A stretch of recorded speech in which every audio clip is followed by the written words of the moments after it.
वृंदावन एक ऐसा नाम जिसे सुनते ही दिल में भक्ति जाग उठती है। लेकिन क्या आपने कभी सोचा है कि वृंदावन की गलियों को कुंज की गलियां क्यों कहा जाता है?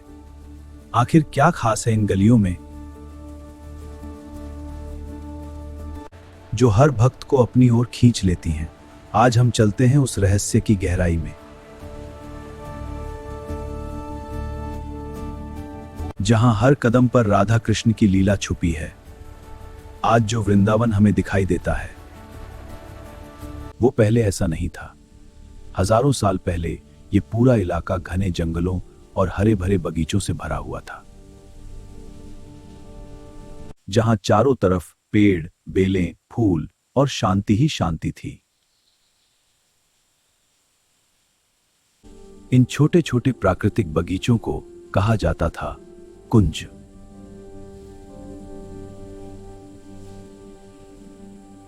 कुंज मतलब वो छुपा हुआ कोना जहां सूरज की रोशनी भी मुश्किल से पहुंच पाती थी।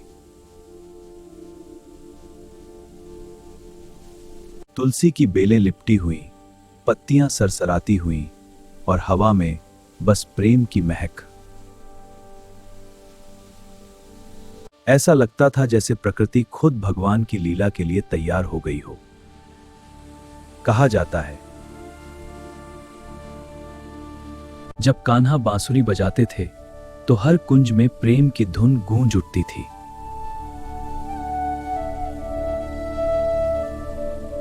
गोपियां उस मधुर धुन को सुनकर खिंची चली आती थीं। उनकी आंखों में बस एक ही नाम, कान्हा। वो मधुर स्वर जो दिल को छू जाता, जो आत्मा को जगाता।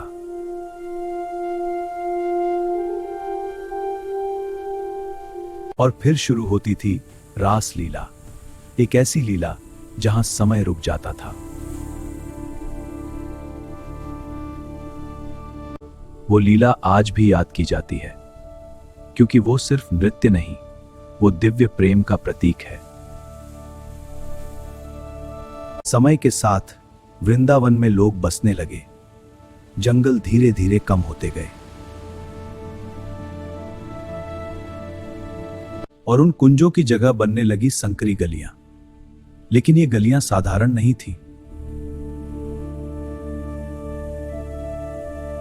हर गली के पीछे एक कहानी थी, हर मोड़ पर एक याद छुपी थी।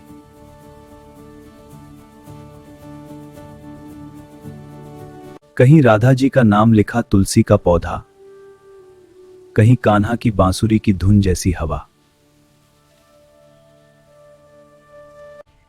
इसीलिए इन गलियों को नाम मिला कुंज की गलियां। ये गलियां अब भी वही दिव्य ऊर्जा लिए हुए हैं। आज भी जब आप वृंदावन की इन गलियों में कदम रखते हो तो एक अलग ही एहसास होता है।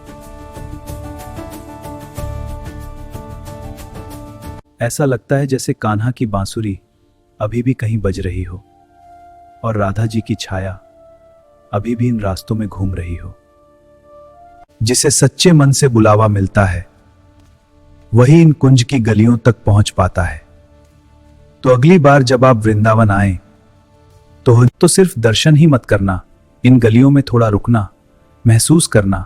यही है असली कुंज की गलियां। राधे राधे।